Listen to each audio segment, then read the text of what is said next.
Yeah, what's up, guys? I hope you're all doing good, and I'm back with a new one. And today I want us to discuss about the Nyabohanse telenovela thing. Now, if there's a guy who is really doing a good job for himself in the whole of Nyabohanse, is none other than David Jr. Come to think about it, when Matiko and Moremi fell out with David Jr., which was the best thing. That was the best blessing in disguise for David Jr. They thought that this guy was done. They thought that this guy was washed and he could go nowhere else, like he's going to be dry of content. But alas, it doesn't work like that. So what has ended up happening is this guy he's come up with a new episode, the telenovela thing with the dancing grandma, and you can tell David Jr. is a very smart guy. And the delays in donations by the donors is also working positively for him. It doesn't work negatively for him because you see, building grandma's house has now trickled to probably the third month. Now, if you watched the other project done by Ayamaro, it took roughly 1 month, 19 days to for the structure, and then we have some few days for the finish. Now, with this one for the dancing grandma, David Jr. has taken it has trickled down to 3 months, and within that time, he's gotten content, which is a good thing. There's nothing wrong with that. I'm not going to dispute and say that that was a bad thing. I'm not going to say that. It is a good thing because YouTube is a 50-50. It's a win-win situation here where David Jr. has to get content and then the dancing grandma has a house. Muita has clothes. And as we are speaking right now, it's funny. Dancing grandma and Muita, they've had a wedding. I think the wedding happened yesterday. Hey, uh, which makes David Jr. the best. The executive producer of the air goes to David Jr. This guy has mastered the art of YouTube and he's doing it so effortlessly.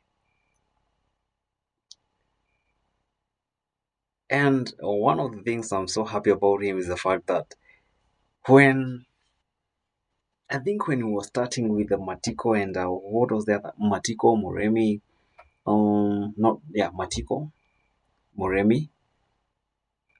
There was this other guy, drunkard guy. His content was still doing good.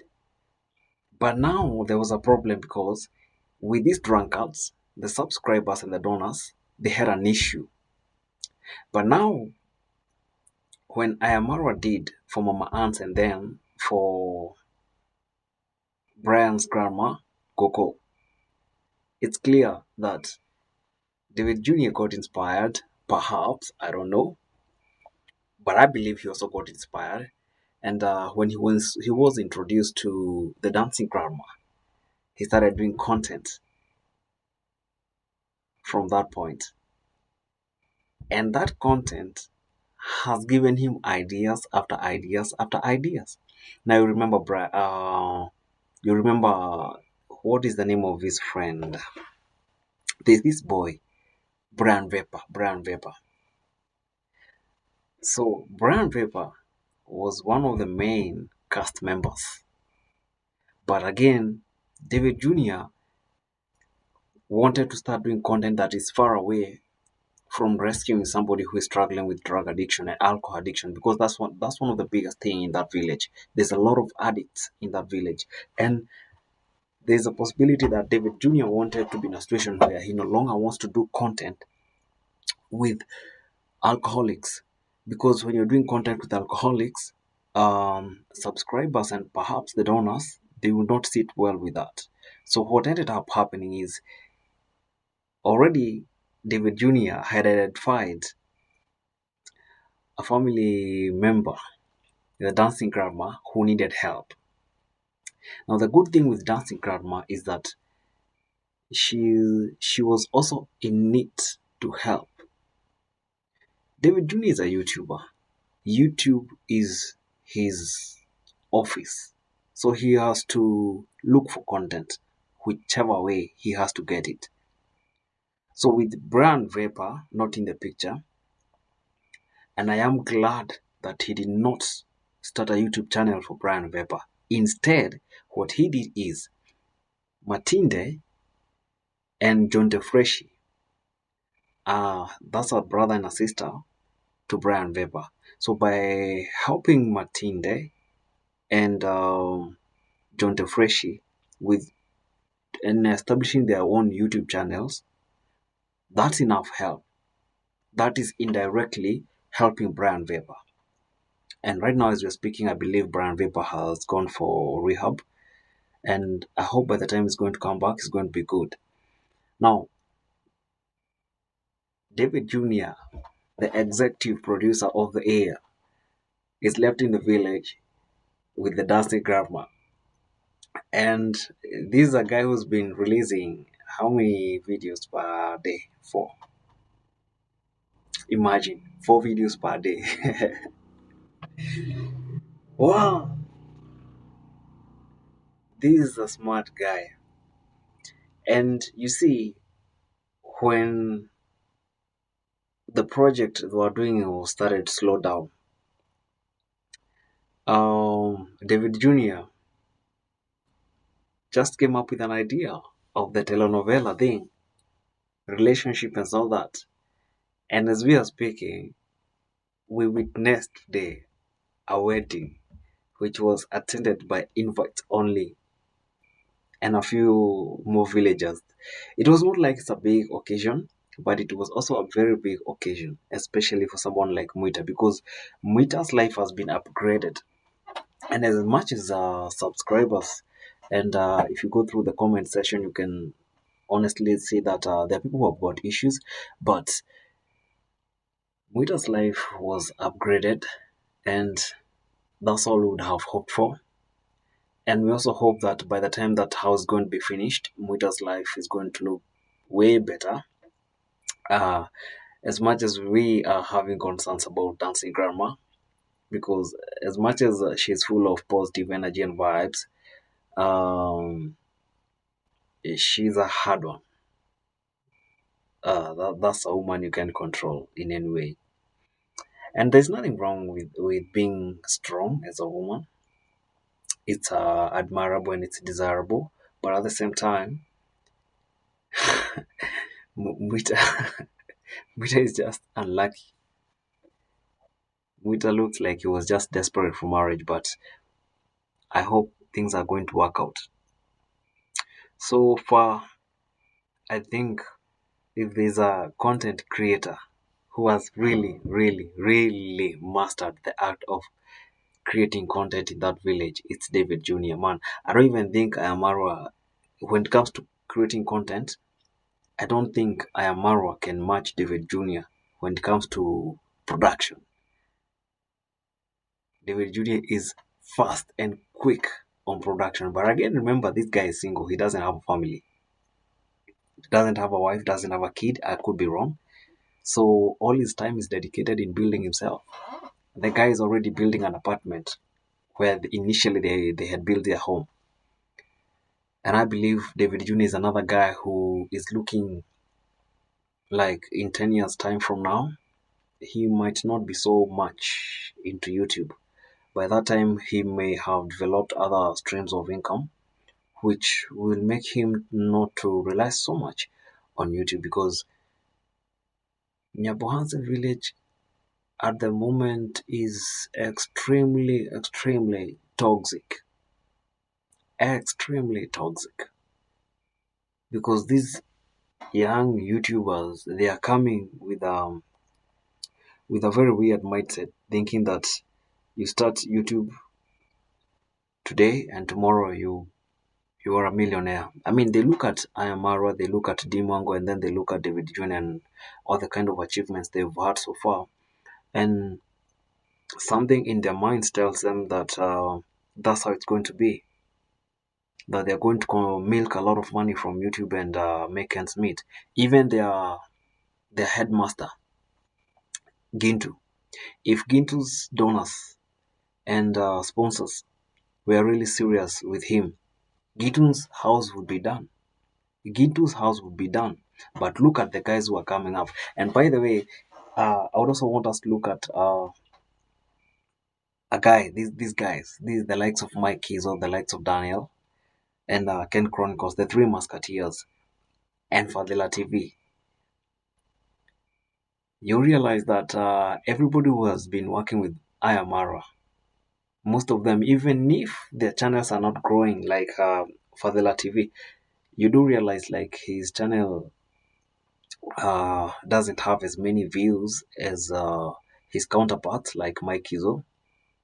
He also doesn't have a lot of subscribers, considering that they started at the same time with the likes of Mike Kizo. But the progress that Mike Kizo is making, I wouldn't be surprised if by the end of December, Mike Kizo wouldn't be having about maybe 10, 11K subscribers. And anyway, a blessing is just a blessing. I just believe, and he's working so hard. By the way, lately I've seen there's a day he has released 2 videos or 3 videos. I'm not sure. You're gonna have to go and check. Mine is just to react to it and say it as I see it.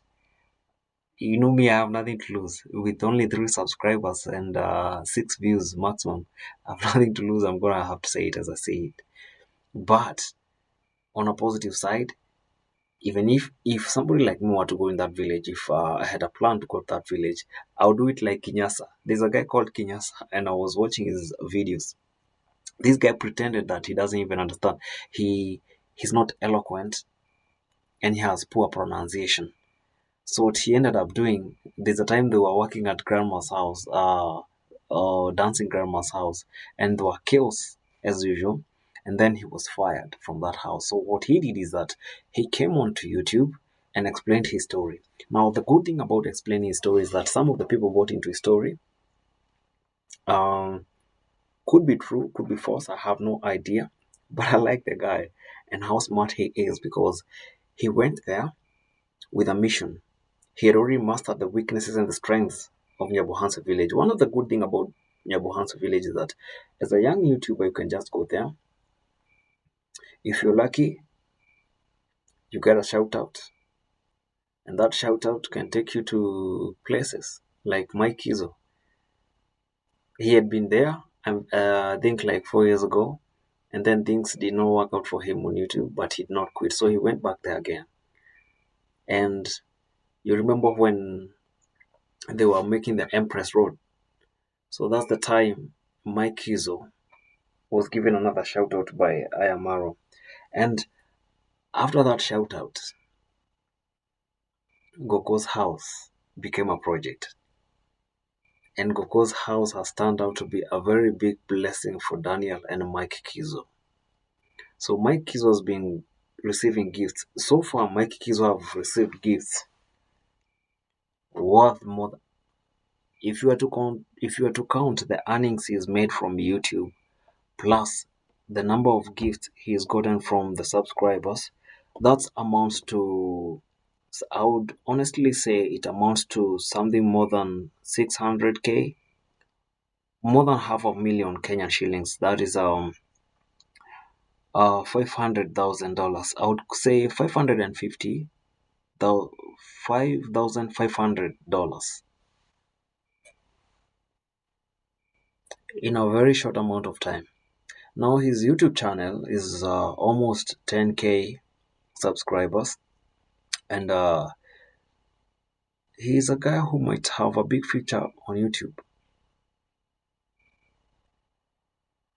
even though he might need to identify another niche because you see somebody like Ayamaro, people call him the travel commando. So the village content is actually not what he started, and even traveling is not what he had started. He started with comedy, but later on he became a travel commando. And I believe one of the reasons that has made him to slow down is because he has a family right now. He has a wife, he has a kid. Yeah, he has other business ventures within the village, and he needs time to concentrate on them so that by the time he's leaving the village, he will have something, earning income. And I love the fact that he brought in the horses for breeding because you don't just bring horses that require a lot of intensive care and then they're not giving you back.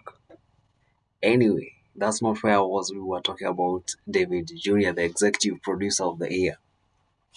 So content is contenting for that guy, man.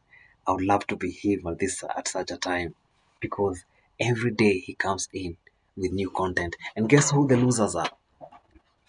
Matiko and Moremi.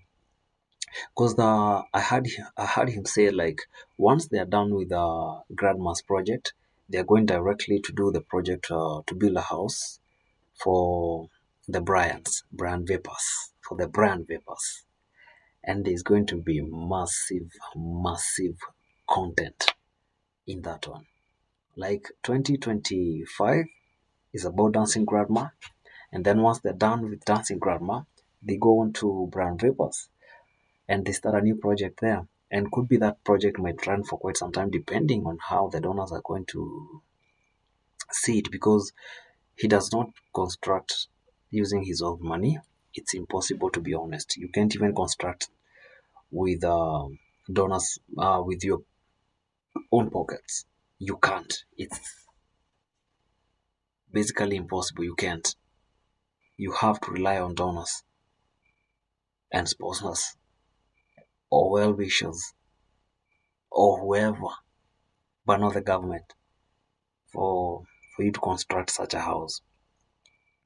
Anyway, I hope the producer, the executive producer of the year, is going to continue giving us more content. I mean, today I enjoyed the content.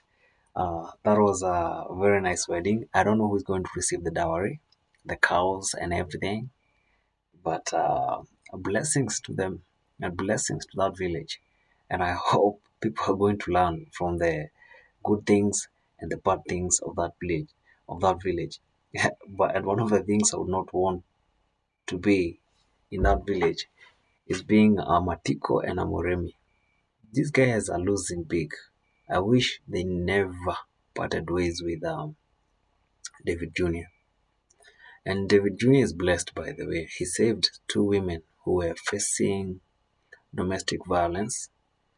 And as much as most of the villagers would want to act as safe, David Jr. is just stealing their wives. That's not the case.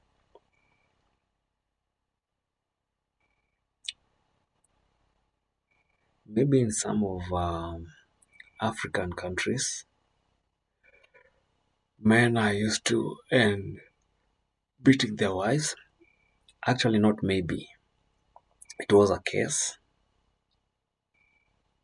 and still is a case in some communities, and it seems as if it's normal. But again, the content is being consumed globally. There are people in London, there are people in the US, there are people in the Caribbean, there are people in Europe.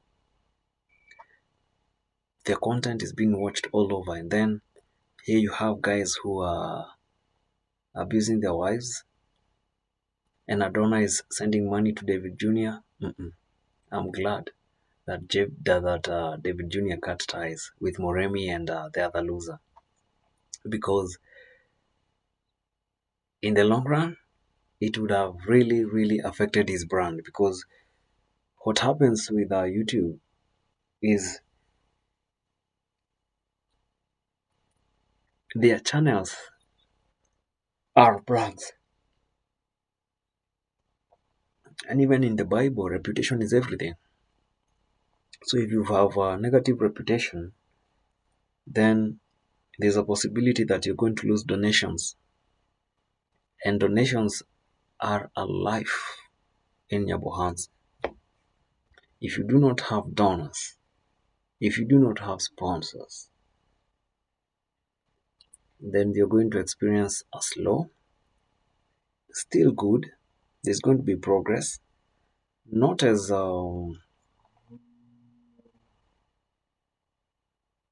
big as you'd have wanted, but it's going to be a slow growth. But with the king of telenovela, the executive producer of the year, David Jr., all is fine. You guys, I'm wishing you all the best.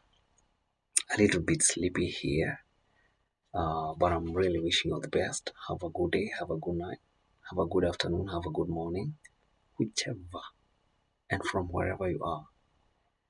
As for me,